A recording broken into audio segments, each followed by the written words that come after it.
Hello everyone, I am Professor Ken Waksore.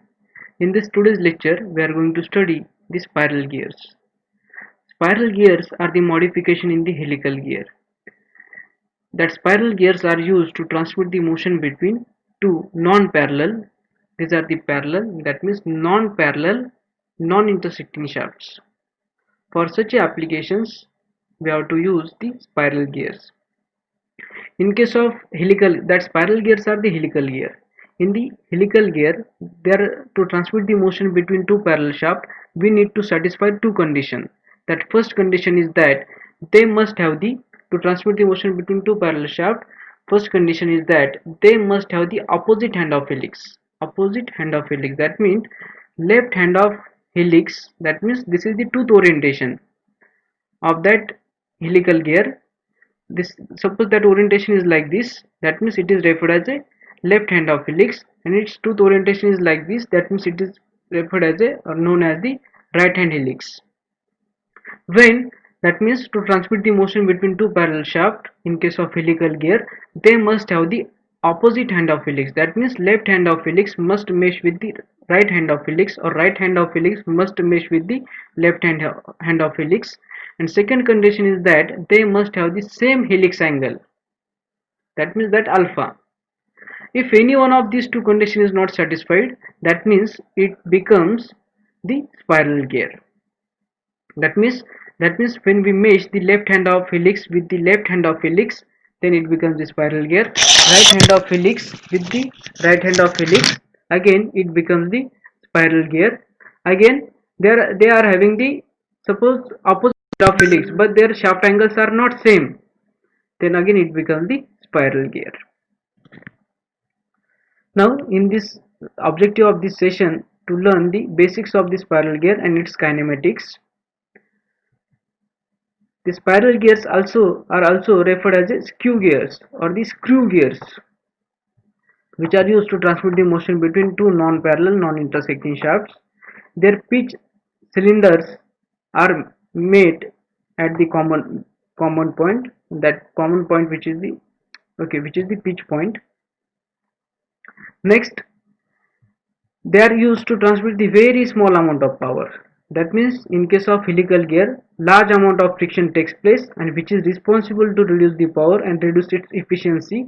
That's why for very small amount of power, we know to transmit the small amount of power, we use the spiral gears. Okay, that this part we already studied. Now I want to find out the central distance between the two spiral gears. We are going to derive this.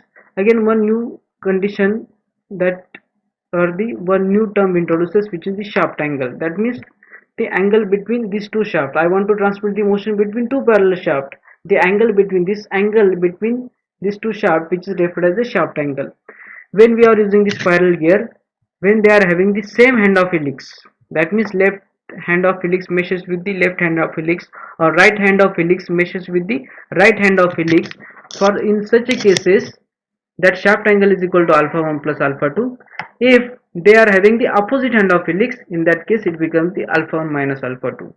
If we consider this formula for the helical gear are having the opposite hand of helix, and their helix angles are same. That means alpha 1 minus alpha 2 is equal to 0. That means that shaft angle becomes 0, and that means we are transmitting the motion between two parallel shafts in case of helical gear. Okay, again, while meshing the spiral gear or while meshing the any type of gear, one condition need to be satisfied, which is the these gears must have the or mating gears must have the same normal module. If they are having the different modules, we can't mesh such type of gears. We'll never get the uniform velocity for such type of gears. This condition need to be satisfied. This is very important. Okay, that means in this case, the again we have studied the two types of pitch, that circular pitches. One is the transverse pitch, and second one is the circular pitch, normal pitch. That circular pitch, which is of normal pitch upon the cos alpha, but in this case that alpha 1 and alpha 2 are different. That means their transverse pitches are different, but they are having the same normal pitch. That condition you need to consider in this case. What is mean of normal pitch? When we are viewing from the direction of or the along the tooth orientation, the distance between the two adjacent teeth, which is referred as a normal pitch. But when we are viewing from the along the axis of rotation, that means this is the axis of rotation, or the for this gear this is the axis of rotation. In this case, the distance between these two teeth, which is referred as a transverse pitch. As that alpha 1 and alpha 2 different, that means in this case these two gears are having the two different transverse pitches, but they are having the same normal pitches. If because we know that they must have the same normal module. Normal module is equal to, again, that normal pitch is equal to pi into m. That means they must have the same normal pitch. That means I'll again modify this. Again, while transmitting the motion between any type of gear, they must have the same normal module, again the same normal pitch. These are some notations: d1, d2, alpha 1, alpha 2, mn, pn. Again, they are having the different transverse modules. If they are having the different transverse modules, means the different transverse pitches. Again, the gear ratio is equal to t2 upon t1, which is of n1 upon n2. Again, t1 and t2 teeths, and n1 and n2 are the speed. Okay, now gear ratio, which is of t2 upon t1, that relationship that we know, which is the teeth, number of teeth on the larger wheel to the number of teeth on the smaller wheel, to the which is equal to n1 upon n2. Again, both the gears must have the same normal pitch. That circular pitch or the transverse pitch, which is also referred as a transverse pitch, PC, transverse pitch, PT, PT1 is equal to Pn upon cos alpha 1, and PT2 is equal to Pn upon cos alpha 2. That Pn is the normal pitch, which is equal to pi into Mn, that Mn which is the normal pitch. That L is equal to d1, that means center distance is equal to radius of this plus radius of this. That means d1 plus d2 by 2. Again, if you put these values, you will get this relationship, which is of Pn into t1 upon 2 pi into bracket 1 upon cos alpha 1 plus g upon cos alpha 2. In this case, you have to convert that d1 is equal to m, d1 is equal to mt, d1 is equal to mt2, mt1, mt1,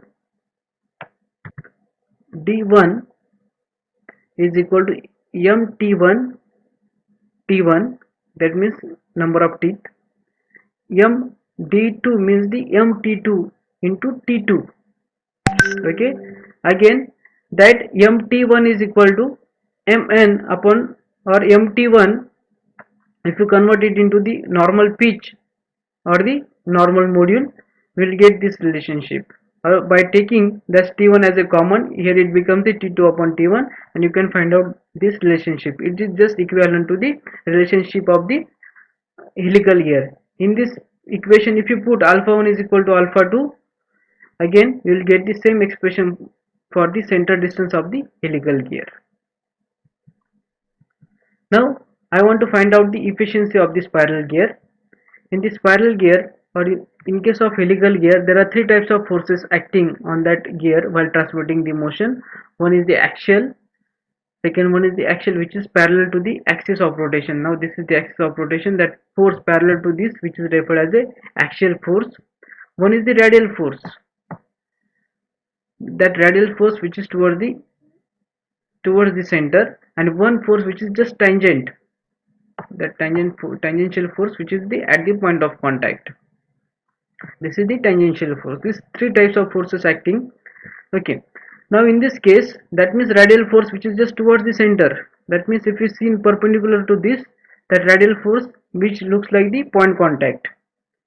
Okay, now and again the Fn is the normal reaction at the point of contact.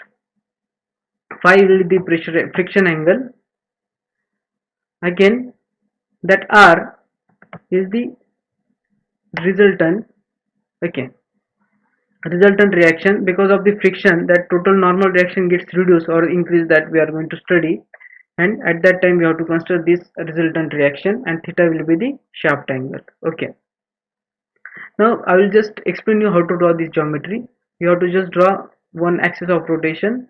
These are the teeth that you have to orient like this. The angle between these teeth and that axis of rotation, which is the shaft angle, sorry, this is the helix angle, which is the alpha. This is the tangential force ft1, which is just tangent to this. This is the axial force, which is parallel to the axis of rotation, and this is the Fn, normal reaction, the angle between these two, which is of alpha. Again, there is one force, which is the reaction, and which reduces that normal reaction because of that friction angle, which is the phi. Okay, next, this is for the input gear. Now that this is the input gear, now just consider the output gear. Again, this is the output gear. This is its axis of rotation, the angle made by the tooth with the axis of rotation, which is the alpha 2. This is the tangential force, this is the normal force, and this force, which Fa, which is the axial force, which is parallel to this axis. This is the axis of rotation, this Fa and this axis, which are parallel to each other, which is the axial force. And this is the resultant reaction, which comes because of this phi, which is the friction angle, and this is the alpha 2, the angle between Fn, normal reaction, and the that tangential force, which is the alpha. Okay, now this is the overall picture. Okay, now you come to know how that forces comes, which are the force parallel to each other, and what are the angles. Now here we know that in all the three types of gears acting on the helical gear, these are the helical gears only, there are only tangential force which is responsible to transmit the power, Ft, which is used to which is responsible to transmit the power. That means here I want to find out the input, work input, which is of Ft into V. Ft for the input gear, Ft into pi dn upon 60. Okay, now that Ft is, okay, now Ft is known to us. This is the Ft. Okay, now we'll find the relationship between Ft and the R. This total angle is of alpha, this angle is of phi. That means the angle between R and Ft, which is of alpha 1 minus phi, alpha 1 minus phi. That's why that Ft1 is equal to R into cos of alpha 1 minus phi into pi d1 n1 upon 60. Okay, again, if you consider the driven gear, this angle is of alpha 2, alpha 2. I want to find out the relationship between Ft2 and the R.